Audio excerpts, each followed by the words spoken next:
त्या ठिकाणी आपल्या वाट्याला आलेली कर्म आपण प्रामाणिकपणे करणं याला धर्म म्हणतात. धर्माची व्याख्या वेगळी काही नाहीये. माणूस म्हणून जन्माला आल्यानंतर माणूस म्हणून वागता आलं पाहिजे, जगता आलं पाहिजे. माणूस म्हणून जर कार्य करता आलं, माणूस म्हणून जर वागता जगता आलं तर तुमचं जगणं वागणं म्हणजे धर्मकार्य आहे. आणि म्हणून माणूस म्हणून जगत असताना, माणूस म्हणून वागत असताना जी आपलं कर्तव्य आहे, जी कर्म आहेत, ती किती जरी कठीण आपल्याला वाटली तरी सुद्धा तीच केली पाहिजेत.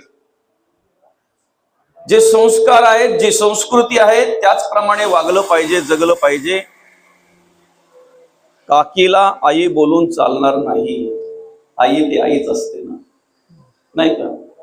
काकीने किती जरी प्रेम केलं, किती जरी जीव लावला, आई सारखी असेल, आई सारखं जीव लावेल, आईच नाही. आई वेगळी आहे. आईची माया, आईचं प्रेम कुठेच मिळत नाही. आणि म्हणून या ठिकाणी मौली अनेक दृष्टांत त्यासाठी देत आहेत. आपला पती कसाही जरी असेल ना, कुठल्याही प्रकारे काही म्हणजे कुठल्याही कर्माचा विचाराचा, तरी त्याच्याशी एकनिष्ठ राहणं त्याला पतिव्रता म्हणतात. ते धर्मकार्य आहे. जिने आपल्यासाठी सर्व जग सोडलेलं आहे, घरदार सोडलं, आई वडील सोडले, आवडीनिवडी सोडल्या, आपलं स्वतःचं नावही बदललं, तिथेच एकनिष्ठ राहणं हे पतीचा धर्म आहे. हा पतीचा धर्म आहे. बाकी किती जरी काही अवडंबर असेल बाजूला, किती जरी काही असेल तरी ते माझं नाही, ते मला शोभत नाही, ते मला शोभनीय नाही.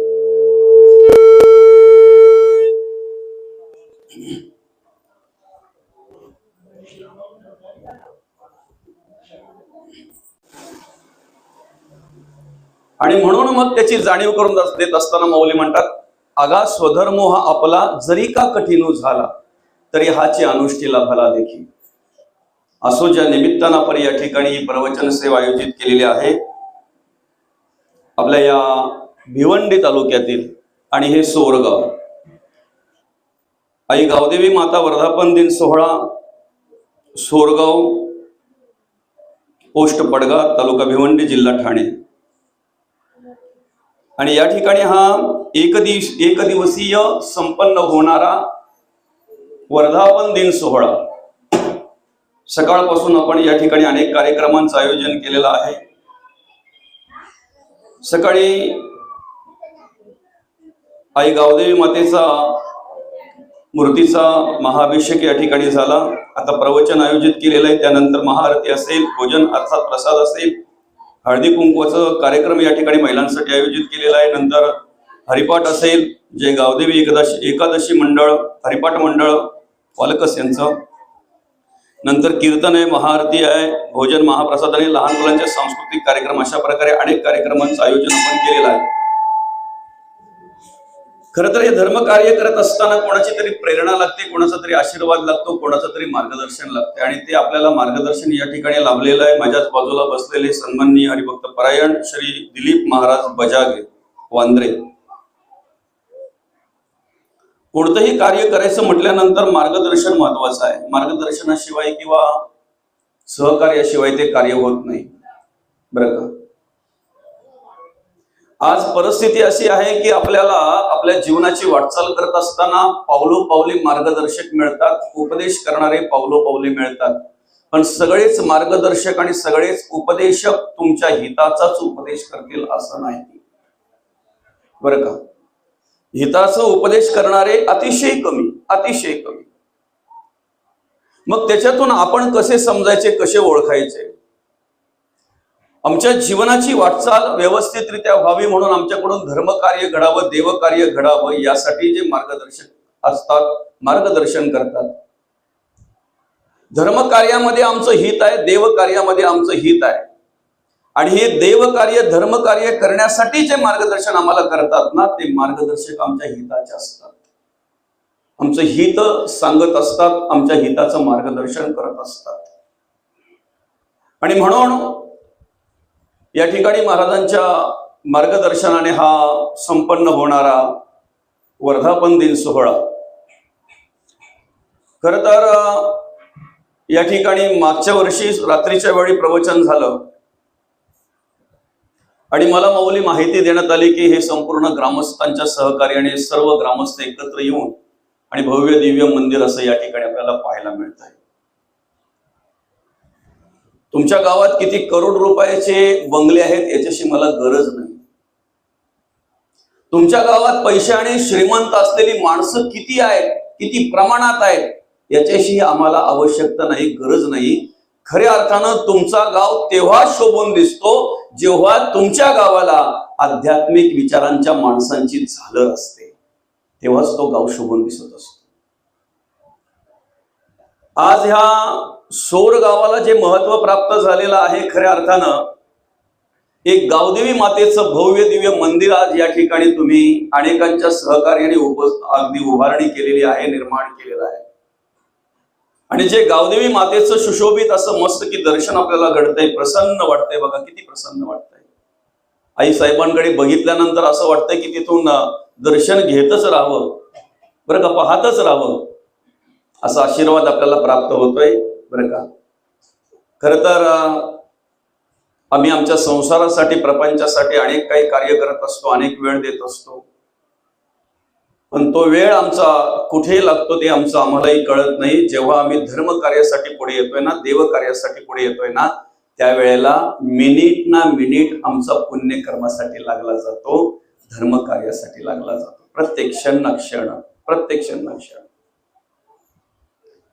आम्ही आमच्या स्वतःसाठी आणि स्वार्थासाठी कार्य करत असताना कोणाची प्रेरणा, कोणाचं मार्गदर्शन लागत नाही.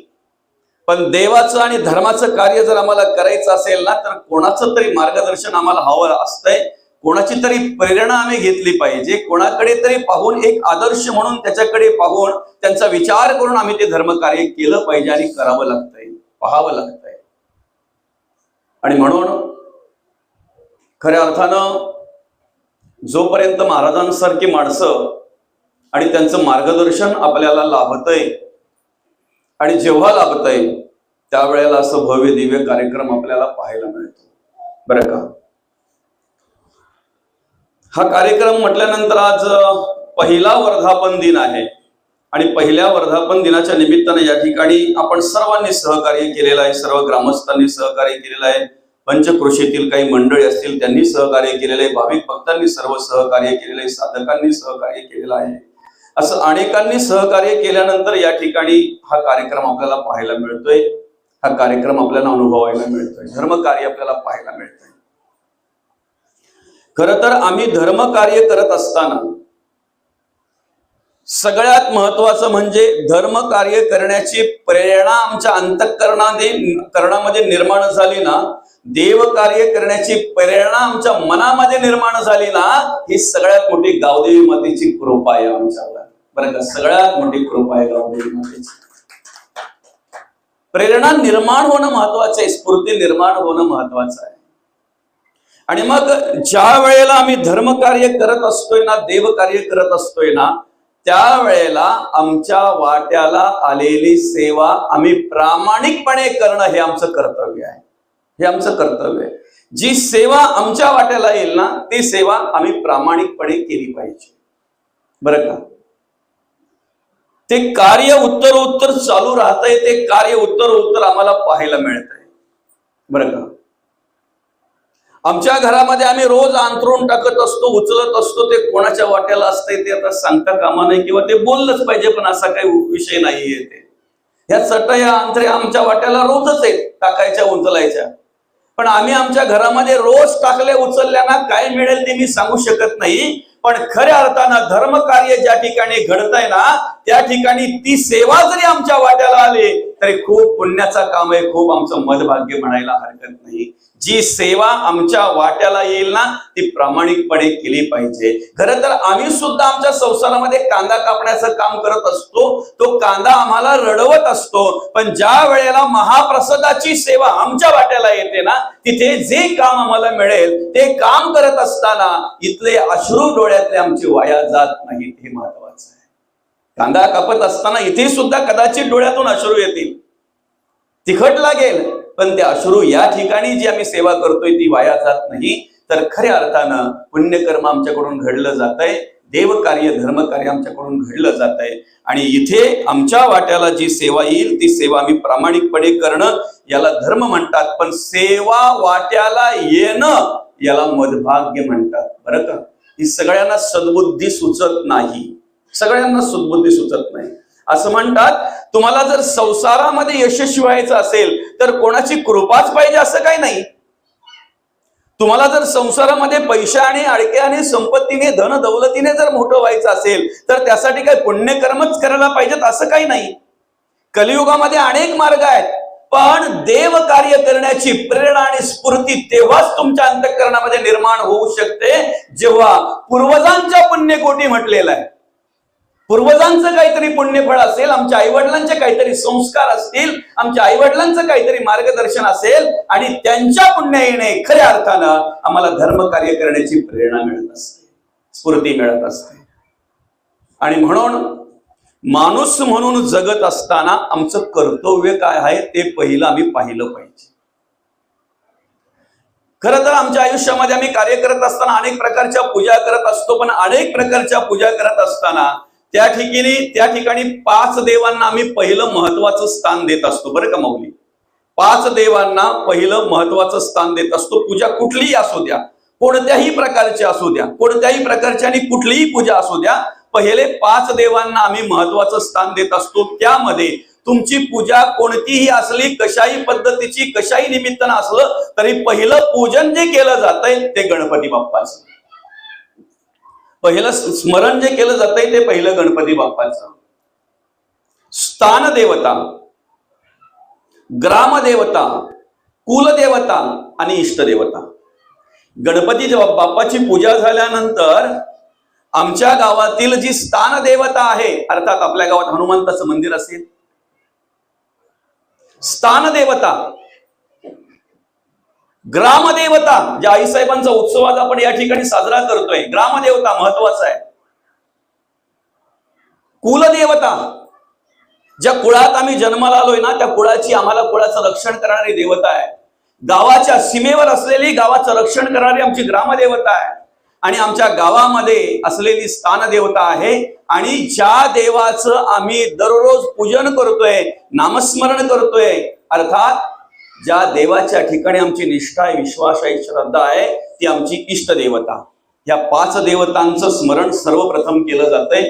त्यापैकी आज या ठिकाणी जो उत्सव आपण साजरा करतोय, ज्या निमित्तानं या ठिकाणी आपण ह्या अनेक कार्यक्रमांचं आयोजन केलेलं आहे, आपल्या ग्रामदेवता अर्थात संपूर्ण गावाचं रक्षण करणारी ग्रामदेवता. बरं का, या ठिकाणी महाराजजी अगदी बाजूलाच बसलेत, आपण सर्वच उपस्थित आहात. आपल्या घरामध्ये कुठल्याही प्रकारचं पूजा जर असली, कुठल्याही प्रकारची पूजा असू द्या, त्या वेळेला ती पूजा करण्याच्या आधी पहिले ग्रामदेवतेला मान द्यायचा आहे. एक छोटासा हार आणा, नसेल परिस्थिती हार आणायची, वेणी आणा, नसेल वेणी आणायची परिस्थिती, बाजूचीच फुलं काढा चांगल्या प्रकारे, बरं का, आणि ती देवीला अर्पण करा. एखादा नारळ त्या ठिकाणी, श्रीफळ द्या, खणा नारळाने ओटी भरा जर तुम्हाला तशी परिस्थिती असेल तर. पण पहिलं स्मरण करणं आपलं कर्तव्य आहे. पूजा कोणतीही असू द्या, तुम्हाला सांगतील पुजारी, नाही सांगतील मला माहित नाही आहे, पण ज्या वेळेला आपल्या घरामध्ये गणेश पूजन असू द्या, गृहप्रवेश असू द्या, वास्तुशांती असू द्या, लग्न समारंभ असू द्या, कोणत्याही प्रकारचं कार्य ज्या वेळेला आम्ही शुभ कार्य करायला घेतोय ना, त्यावेळेला स्थान देवता, गावामध्ये हनुमंताचं मंदिर असेल, स्थान देवता, ग्रामदेवता, कुलदेवता, लांब असेल कुणीतरी कुलदैवत, त्या दैवाच्या नावाने तो विडा काढा, ते श्रीफल अर्पण करा त्या ठिकाणी. इष्टदेवता, ह्या देवांना आम्ही सर्वप्रथम यांचं स्मरण केलंच पाहिजे, कारण ही शक्ती आम्हाला अनेक प्रकारे सांभाळत असते, पण त्याची किंमत आम्हाला कळत नाही. केव्हा कळते माहितीये का? ज्या वेळेला खऱ्या अर्थाने आम्ही अंतःकरणपूर्वक विचार करतो ना, तेव्हा आम्हाला कळते की ग्रामदेवतेमध्ये किती सामर्थ्य आहे, किती पॉवर आहे, किती बळ आहे. स्थान देवतेमध्ये किती सामर्थ्य आहे, किती बळ आहे. ह्या देवतेंचं जर आम्ही मनापासून पूजन करत असू ना, नामस्मरण करत असू ना, इष्टदेवता झाली, ह्या देवतेंचं जर आम्ही त्या ठिकाणी विश्वास असेल, निष्ठा असेल, श्रद्धा असेल, तर बाकीच्या गोष्टींमध्ये आम्हाला काही पडायची गरज लागत नाही, बरं का. त्यामध्ये विशेष करून आता ते आपण सांगायचंय, कारण मी स्वतः सुरुवात केलेली आहे. मी सगळ्या प्रकारच्या विधी करतोय, अगदी गणेश पूजनापासून तर वास्तुशांतीपर्यंत, साखरपुड्यापासून लग्न समारंभापर्यंत सगळ्या प्रकारच्या. पण मी स्वतः सुरुवात केलेली आहे माऊली, बरं का. जर तुमच्या वास्तुशांतीला 5 चौरंग त्यांनी मांडले असतील ना, तर एक 6वा त्यांना विनंती करा, 6वा चौरंग त्या ठिकाणी ठेवा. तिथे एक माझ्या पांडुरंग परमात्म्याची मूर्ती ठेवा आणि समोर ज्ञानोबा तुकोबांना ठेवा. त्या 2 मूर्त्या त्या ठिकाणी, किंवा 2 फोटो प्रतिमा त्या ठिकाणी, नसेल प्रतिमा विडे ठेवा. कारण ही संस्कार आणि संस्कृती जपण्याचं काम जर कोणी केलं असेल ना, तर संत परंपरेने. आज महाराज या ठिकाणी बसलेले आहेत, मी या ठिकाणी बसलेले, आपण सर्व या ठिकाणी बसलेलो आहोत. आज या सोर गावामध्ये खऱ्या अर्थानं भव्य दिव्य हे मंदिर जे आम्हाला पाहायला मिळतंय ना, याला कारण म्हणजे माझ्या माऊलींनी केलेलं कार्य आहे, जगद्गुरु तुकोबांनी केलेलं कार्य आहे. त्यांनी ते कार्य आमच्यापर्यंत आणलं, पोहोचवलं. अशी अनेक साधू पुरुष, सत्पुरुष आजही आम्हाला समाजामध्ये कार्य करणारे पाहायला मिळतात. जे तुकोबांनी केलेलं कार्य 350-400 वर्षापूर्वी, जे माऊलींनी केलेलं कार्य 700-750 वर्षापूर्वी, पण त्या मंडळींनी, त्या वरिष्ठांनी जर सांभाळलं नसतं, आम्हाला जर मार्गदर्शन केलं नसतं, तर आमच्यासारखे तरुण सुद्धा ह्या वेळेला हे कार्य करत नसते. आम्ही करतोय याला कारण वरिष्ठांनी ते मार्गदर्शन केलं, वरिष्ठांनी सांभाळलं, आमच्यापर्यंत आणलं, म्हणून हे कार्य आम्ही करतोय. आणि म्हणून सर्वप्रथम संतांना विसरता कामा नये, संतांना विसरता कामा नये. या ठिकाणी आल्याबरोबर देवीचं दर्शन घेता घेता, मातेचं दर्शन घेता घेता सहज नजर गेली मागच्या बाजूला, भव्य दिव्य असं हिंदवी स्वराज्य संस्थापक राजे शिवछत्रपती त्या ठिकाणी आपल्याला दर्शन देत आहेत. महाराजांचं आपल्याला दर्शन होत आहे. झालंच पाहिजे, केलंच पाहिजे. ती प्रेरणा मिळते, बळ मिळते, शक्ती मिळते आम्हाला. एक वेगळ्या प्रकारची स्फूर्ती आमच्या अंतःकरणामध्ये निर्माण होते. जर खऱ्या अर्थानं ज्याने अंतःकरणपूर्वक महाराज वाचले असतील, अनुभवले असतील, अंतःकरणपूर्वक महाराजांचा इतिहास ज्यांनी बघितला असेल ना, महाराजांचं कार्य मनापासून ज्यांनी अनुभवलं असेल ना, नुसती महाराजांच्या प्रतिमेकडे जरी बघितलं, मूर्तीकडे जरी बघितलं ना, तरी धर्मकार्य करण्याची प्रेरणा आपोआप निर्माण होत असते. आता झालं, देवीची प्राणप्रतिष्ठा झाली, या ठिकाणी भव्य दिव्य मंदिर उभं झालं, बरं का. अनेक प्रकारच्या कार्यक्रमांचं मागच्या वर्षी आपण आयोजन केलं. मग तरी सुद्धा परत परत प्रत्येक वर्षी वर्धापन दिन सोहळा केलाच पाहिजे का? तुम्ही नाही जरी केला तरी देवीचं सामर्थ्य कमी होणार नाही. ऐका, तुम्ही नाही जरी केला तरी देवी तुमच्यावर कधीच कोपणार नाही. पण आम्हाला रिचार्ज करावा लागतो ना, आम्हाला चार्जिंग करावी लागते ना. वर्षभरामध्ये एकदा काही तो कार्यक्रम निघून गेला ना, होऊन गेला ना, की आम्ही पुढच्या वर्षी येईपर्यंत पिंगाळतो. किती श्रद्धा राहते, किती निष्ठा राहते, आमचं आम्हालाच माहिती आहे. चार्जिंग करायला पाहिजे ना, पुन्हा एकदा रिचार्ज करायला पाहिजे ना. ती प्रेरणा, ती स्फूर्ती, ते बळ आम्हाला पुन्हा एकदा तेवढ्याच पद्धतीने आमच्या अंतःकरणामध्ये निर्माण व्हावं, म्हणून दरवर्षी हा वर्धापन दिन सोहळा आपण साजरा केलाच पाहिजे. कुठपर्यंत? 1 वर्ष नाही, 2 वर्ष नाही, 3 वर्ष नाही. मी म्हणेन या ठिकाणी गावदेवी मातेच्या चरणी प्रार्थना करतो, आई साहेब या सोर गावातील मंडळीला, भाविक भक्तांना एवढं सामर्थ्य द्या. अर्थात महाराजांचं मार्गदर्शन आपल्याला लाभणार आहे, लाभलेलं आहे. अशाच प्रकारे पंचकृषीतील अनेक साधू पुरुषांचं मार्गदर्शन, सहकार्य आपल्याला लाभणार आहे. पण आईच्या चरणी प्रार्थना करतो की एवढं सामर्थ्य द्या या भाविक भक्तांना, की जोपर्यंत चंद्र सूर्य आहे तोपर्यंत अशाच प्रकारे भव्य दिव्य हे धर्मकार्य आम्हाला या ठिकाणी पाहायला मिळालं पाहिजे. जोपर्यंत चंद्र सूर्य आहे तोपर्यंत. कारण आम्हाला आमच्या शेवटच्या श्वासापर्यंत ह्या कार्याची गरज आहे, ह्या विचारांची गरज आहे, ह्या मार्गदर्शनाची गरज आहे आमच्या शेवटच्या श्वासापर्यंत. आणि म्हणून मग काय करायचं आहे, आम्ही संतांना वाचले पाहिजेत, संतांचा अनुभव घेतला पाहिजे, वाङ्मयाचा अभ्यास केला पाहिजे, बरं का. आणि ज्यांनी केलाय, ज्यांच्याकडे ते ज्ञान आहे, ज्यांच्याकडे ते बळ आहे, त्यांनी स्वतःपुरताच मर्यादित राहू नये. एक प्रेरणा घ्या महाराजांकडून. गाव वांद्रे गाव, पण आज कुठे सोर गावामध्ये, आपल्या पंचकृषीमध्ये नाही, मी म्हणतोय आपल्या संपूर्ण ठाणे जिल्ह्यामध्ये नाही, तर अवघ्या महाराष्ट्रामध्ये त्यांचं नाव आहे. आणि नुसतं नाव नाही, तर अवघ्या महाराष्ट्रामध्ये त्यांचं कार्य सुद्धा आपल्याला पाहायला मिळत आहे. महत्वाचा विषय काय माहितीये का? ज्यांच्याकडे धर्म कार्य करण्याची कला आहे ना, ज्यांच्याकडे धर्म कार्य करण्याचे गुण आहेत ना, भगवंताच्या कृपेने प्राप्त झालेले, त्यांनी घरी थांबूच नये.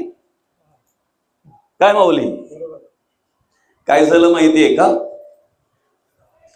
एक साधू पुरुष त्यांच्या शिष्यांच्या बरोबर आणि ह्या गावातून त्या गावाला, त्या गावातून त्या गावाला असे रोजचे फिरत फिरत फिरत फिरत असे जाऊन त्या ठिकाणी धर्मकार्याचा प्रसार आणि प्रचार करत होते. बरं का? खर तर साधूचं कामच ते असतंय आणि त्यालाच साधू म्हणतात. आता आपण कोणाकोणाला साधू समजतो ती बात वेगळी आहे. आम्ही हल्ली चर्मचक्षूंचा जास्त विचार करतोय, वापर करतोय ज्ञानचक्षूपेक्षा. त्यामुळे आमची फसगत काय होते माहितीये का? वर्षांगानेच रंगरंगोटी केलेले आम्ही साधू म्हणतो. खरे की कुठे? साधू म्हणजे कसा पाहिजे, महाराज म्हणजे कसा पाहिजे, आम्ही कल्पना करतो तो महाराज पाहण्याच्या आधी. एक चित्र उभं करतोय. साधू पाहण्याच्या आधी आम्ही साधूचं चित्र उभं करतोय. आणि आमच्या कल्पनेप्रमाणे असला तर आमचं मन आनंदी, नसेल तर लगेच तिथे मन तोडवाकडं करता येते. असा कुठे साधू असतो का? असा कुठे महाराज असतो का? बरं का? संताची व्याख्या, साधूची व्याख्या आपल्याला संत सहजरित्या करून देतात. जे का रंजले गांजले त्यासी म्हणे जो आपुले, तोची साधू ओळखावा देव तेथेची जाणावा. संतांच्या कृपेने जे प्राप्त झालंय ना, तेवढाच आपण विचार करू. ऐका, गरीब श्रीमंत न पाहता, ज्ञानी अज्ञानी न पाहता तो कुठल्या विचाराचा आहे, कशा पद्धतीने वागतोय, कशा पद्धतीने जगतोय, याचा कुठल्याही प्रकारचा विचार न करता जो आमच्या जवळ आलेला आहे ना, जो आम्हाला शरण आलेला आहे ना, ज्याला खऱ्या अर्थानं मार्गदर्शनाची गरज आहे आणि अंतःकरणामध्ये ओढ निर्माण झालेली आहे, आसक्ती निर्माण झालेली आहे, त्याला उपदेश जो करतोय ना, त्याला साधू म्हणतात. त्याला साधू म्हणतात. आता महाराजांची व्याख्या आमच्या दृष्टीने खूप वेगळी आहे. आपल्या दृष्टीने मोठे महाराज कोण बरं? जे आत्मज्ञान देतात, जे चांगल्या प्रकारे मार्गदर्शन करतात, जे संतांचंच महात्म्य वर्णन करतात, देवाचंच महात्म्य वर्णन करतात, किंवा खऱ्या अर्थानं समाजामध्ये प्रबोधन घडावं म्हणूनच मार्गदर्शन करतात, ते मोठे महाराज की मोठ्या पाकिटवाले मोठे महाराज? खूप मोठा महाराज येतो का रे बाबा? पाकिटावरून आम्ही ठरवतोय कोण किती मोठा महाराज आहे. बरं का? देवाला आवडणाऱ्या भक्तांची यादी सांगत असताना 12व्या अध्यायामध्ये स्वतः भगवंत सांगतात काय माहितीये? संतुष्ट सततम योगी यतात्मा दृढ निश्चयः मयोर्पित मनोबुद्धिर्यो मद्भक्तः समे प्रियः. जागेवरच पॉकेट खोलून जर तिथंच 500,000 मागून घेत असेल तर याला संतुष्ट म्हणावा का? ठराव जर करत असेल आणि ठरवून जर येत असेल तर त्याला संतुष्ट म्हणावं का? त्याला देव कार्य म्हणावं का? त्याला धर्म कार्य म्हणावं का? त्याला समाज कार्य म्हणावं का? ज्याला खऱ्या अर्थानं देव कार्य करायचंय ना मनापासून अंतःकरणापासून, ज्याला धर्म कार्य मनापासून अंतःकरणापासून करायचं आहे, ज्याला खऱ्या अर्थानं समाज कार्य मनापासून अंतःकरणापासून करायचं आहे ना, त्याला फक्त सेवा सांगा. सेवेला हजर राहून तुम्ही जे देणार ते प्रसाद म्हणून स्वीकारतो ना, तो साधू, तो महाराज, तो साधू. बरं का? आणि साधू सतत फिरता राहतोय. वांद्रे गावात एकच ठिकाणी नाही, घरापुरताच नाही, कधी खडवलीमध्ये, कधी सोरमध्ये, कधी आण्यामध्ये, कधी पडग्यामध्ये, कधी उशीदमध्ये, कधी फळेगावमध्ये, कधी वाशिममध्ये, कधी शहापूरमध्ये, कधी भिवंडीमध्ये, कधी बदलापूरमध्ये, कधी अंबरनाथमध्ये. बरं का? अशाच प्रकारे ते साधू आपल्या 4-5 शिष्यांना बरोबर घेऊन ह्या गावाहून त्या गावाला, त्या गावाहून या गावाला जात असतात. फक्त आपण पण त्यांचा विचार करावा, साधूला काहीच नसतंय का? काय माऊली? आमचा विषय काय होतो माहितीये का माऊली? आम्ही एखाद्या मार्केटमध्ये जर गेलो ना तर ओळखीचा दुकान पाहतो, बरं का? ओळखीच्या माणसाचं दुकान पाहतो. अरे अमक्याचा मेवणा आहे ना, त्याचं दुकान इथे, अमकाचा मेवणा आहे त्याचा, बरं का? बरं मग ठीक आहे, तिथे गेल्यानंतर आम्ही त्याला सर्वप्रथम ओळख सांगतो, बरं का? तुमचा तो यो अमुक अमुक आहे ना तुमचा, त्याचा मी खास मित्र आहे, बरं का? आमच्याकडेच असतात ते, आम्ही एकमेकाचे खास मित्र, एकमेकावाचून राहत नाही. आणि मग ओळख सांगल्यानंतर अपेक्षा काय असते? अपेक्षा काय असते? 50 रुपयाची वस्तू त्याने आम्हाला 25 रुपयाला द्यावी, आणि 25 रुपयाला घेतल्यानंतर पण आमचं बोलणं काय असतं माहितीये?